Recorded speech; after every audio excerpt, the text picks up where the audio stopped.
ചെണ്ടമേളവും മനുഷ്യരുടെ ശബ്ദങ്ങളും ആ രാത്രി സുരക്ഷിതമാണെന്ന് തോന്നൽ നൽകും.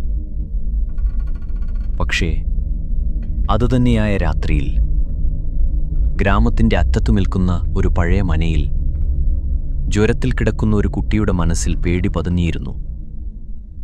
അമ്പലത്തിൽ നിന്ന് മടങ്ങുമ്പോൾ ആൾക്കൂട്ടങ്ങൾ പതുക്കെ പിരിയുന്നു. വഴികൾ ശൂന്യമാകുന്നു. ഇരുട്ട് സ്വന്തം ശബ്ദം കണ്ടെത്തുന്നു.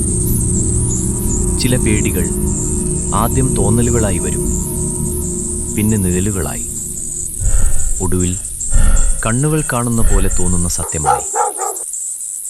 കാളയായിരിക്കാം, നായയായിരിക്കാം, പക്ഷേ ഒടിയൻ ഒരേ രൂപത്തിൽ വരില്ല.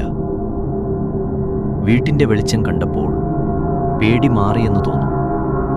എന്നാൽ അവൻ കാളയല്ല, നായയല്ല, മനുഷ്യനുമല്ല.